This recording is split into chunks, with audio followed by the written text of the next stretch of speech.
Бәріне сәлем, құрметті көрермендер.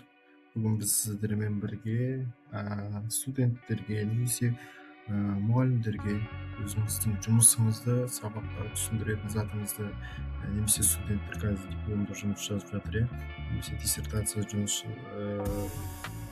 жазып жатыр деген сияқты. Олардың барлығына өзіміздің жұмысымызды белгілі бір затты көрсету керек, яғни симулятор керек болатын. Сол симуляторды біз жасанды интеллект арқылы қалай жасаймыз, соны бүгін мен сіздерге үйрететін боламын. Мысалға бұл жасанды интеллект арқылы жасалған қарапайым сайт, яғни сізге жасанды интеллект кодын барлығын жасап беретін, тіпті дайын сізге өзіңізге скачать етіп алуға файл жасап беретін. Яғни мысалы мына жерде көретін болсақ, бізде network симулятор, осы жерде менің экранымда көрініп тұр, сіздерге көрінбей қалуы да мүмкін, бірақ осы жерден сіздер өзіңіздің симуляторларыңызды скачать етіп, мен өзімді скачать етіп алғанды көріп тұрсыздар. Яғни бұл қалай жұмыс жасайды? Мысалға демо версиясын қосылайық біріншіге. Мына жерде көріп тұрғандарыңыздай роутерлер бар, роутерлерді қоюға болады, коммутаторларды қосуға болады, компьютерлерді қосуға болады, олардың IP адресі деген сияқты көптеген түрлері бар. Оларға пинг жіберу, мысалы демо версиясын басты, демо версиясы енді интернет хабарлама жіберетін болса, олар қалай жүзеге асады, қалай бір-бірімен байланысады, қалай хабарламалар жүзеге асып жатыр деген сияқты барлық заттарды көруімізге болады. Немесе енді келесі мұғалімдерге көбінесе бұл күн жүйесі галактикамыздың, біздің галактикамыздағы симулятор, біздің галактика қай жерде орналасқан, қалай жүзеге асып жатыр, олардың барлығын осылай өздеріңізге көріп отырсаңыздар, осыларға көрсетсеңіздер болады. Яғни мысалы мына жерден күн жүйесін қойып бер десеңіздер, күн жүйесін бейнелеп бер десеңіздер, оны да жасап бере аласыздар.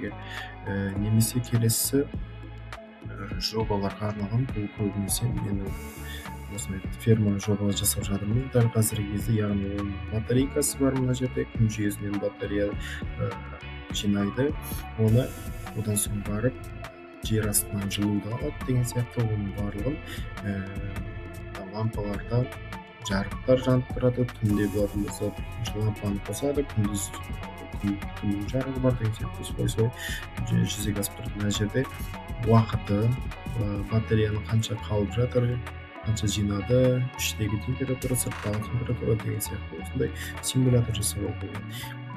Бұның барлығын біз қалай жасаймыз? Менің YouTube каналыма бірден жазылып қойыңыздар. EI табыс менің YouTube каналым. Және де байланысатын болсаңыздар, менің Telegram каналым бар. Telegram каналдың ішінде осындай жасанды интеллектке қатысты көптеген заттар, барлық заттар осы жерде орналасқан. Және де менің WhatsApp нөмірім арқылы менімен байланысқа шыға аласыздар. Көптеген видео сабақтар жерде орналасқан. Яғни біз Gemini, менде мысалға ешқандай платный аккаунт, басқа ештеңе жоқ. Кәдімгідей Gemini өзімен жасай беруге болады. Инструменттер бөлімінің ішінен Canvas деген бар. Бәрімізде Canvas'ты қосамыз. Canvas'қа айтамыз. Бұл жерде 3 түрлі быстрая, думающая и Pro деген 3 версиясы бар. Осы 3 версиясының ішінен бізге Pro'ны қосып жасай беруімізге болады, бірақ быстраяның өзі кәдімгідей дұрыс жауап беруге көмектесе алады. Мысалы, компьютерлік желілер тақырыбында маған осындай симулятор жасап бер, өзіңіздің тақырыбыңыз бойынша симулятор жасап бер деген сияқты өзіңіздің тапсырмаңызды беретін болсаңыз, яғни бұл Canvas'та.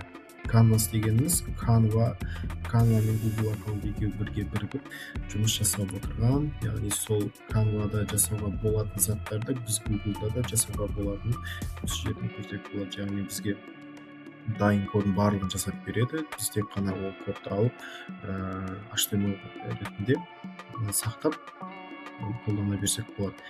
Енді мына жақта менде неше түрлі мысалдар бар. Яғни футбол, мен айттым, маған физикалық заңдылықтарды футбол арқылы түсіндіретін симулятор жасап берді. Ол бірінші жасап берді, бірақ ол сәл басқашалау болса, кішкене әдемірек дизайнмен жасап берді деген еді.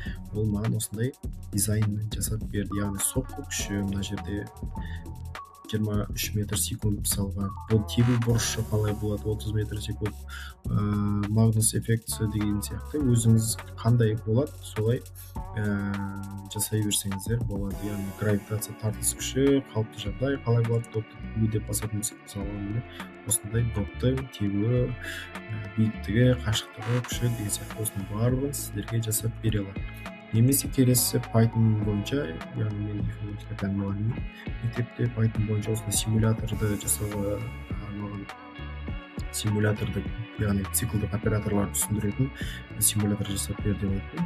Ол симулятор мысалға міне көріп тұрғандарыңыздай мына жерде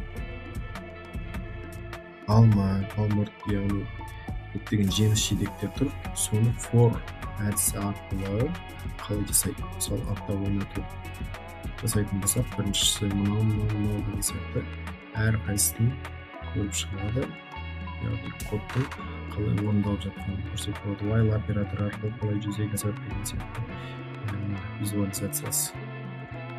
Яғни зарядканың толуы деген сияқты солай жасаса болады екен. Яғни біздің тек қана қарапайым қара экранмен жұмыс жасағаннан көрі осылай экрандағы элементтерін көре аламыз. Немесе келесі бізде компьютер желілер, яғни Gemini арқылы біз жаңағы сіздерге көрсеткенdim, оны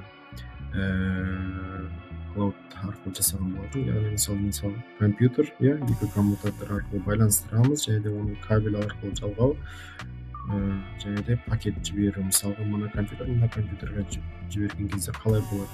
Яғни оның барлығы осылай жасап алсаңыздар болады. Немесе мына жағында код деген бөлім бар, сол арқылы өздеріңізге көшіріп алсаңыздар болады. Немесе бөлісу арқылы біреуге жіберсеңіз болады деген сияқты.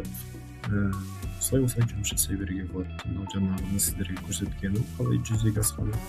Мына жақта тауық фермасының тура сондай, бірақ бұл жерде автоматты жем беру, яғни жем таусылған кездегі датчиктер арқылы біліп, оны жемді қалай беретінін анықтау. Немесе судың да датчигі болады, суды ауыстырып отыру, басқа деген сияқты осындай заттарды жасап бере алады. Енді мына жақта мендегі кофехананың сайты, яғни нағыз дәм кофехананың сайты қалай болады деген сияқты осылай барлығы сіздерге сайтты да жасап бере алады бұл жерде. Немесе мына жақта Cloud деген осылай басып кіресіздер. Яғни бұл да ChatGPT сияқты, немесе Gemini сияқты қазіргі кездегі ең танымал жасанды интеллекттердің бірі Америкадағы. Бұл ағылшын тілінде көбінесе, бірақ өздеріңіз настройкасын мына жақтан орыс тіліне, қазақ тіліне қойып алсаңыздар болады. Немесе мына жақтан перевести на русский, немесе қазақ тілі деген сияқты өздеріңізге аударып алып жұмыс жасай берсеңіздер болады. Мына жақта неше түрлері бар. Егер күніге бұл жерде 3 немесе 4 запрос қана жасауға болады. Егер одан көп керек болатын болса, платный версияларын қосып жасай берулеріңізге болады. Мысалға, мен жаңағы компьютер желілер тақырып бойынша симуляторды осы Cloud арқылы жасадым. Яғни маған компьютер желілер тақырыбы бойынша симулятор жасап бер дедім. Ол мынандай заттар болады деді. Егер сіз өзіңіз тағы бірдеңе қосқыңыз келетін болса, осы жерге барлығын қоссаңыздар болады. Яғни сервердің түрлері, роутердің түрлері, мына жақтағы хаттамалар барлығы осы жерде шығып тұрады. Мына жерден былай көшіріп айналып барып жұмыс жасай берсеңіздер болады. Өздеріңіздің жұмыстарыңыз бойынша, тақырыптарыңыз бойынша. Немесе мына жақта copy деген тұр. Көшіруге, кодын өзіңізге көшіріп алу. Немесе мына жақтан көрсеңіздер болады. Өзіңіздің кодыңызды скачет етіп алып, оны жасай беруге болады. Немесе бірден скачет етуге болады. Яғни мына жерде скачет деген батырма бар. Осыны бассаңыздар, бірден сіздерге скачет етіліп, соны ашып жұмыс жасай беруге болады. Осындай мүмкіншіліктер бар. Бүгінге болса, мен сіздермен каналға тіркеліп, лайк басып, тіркеліп қойыңыздар. Комментарий жазып қойыңыздар. Мен сіздерді әрқашанда күтемін. Бізде осындай видеолар әрқашанда шығып отырады. Сау болыңыздар.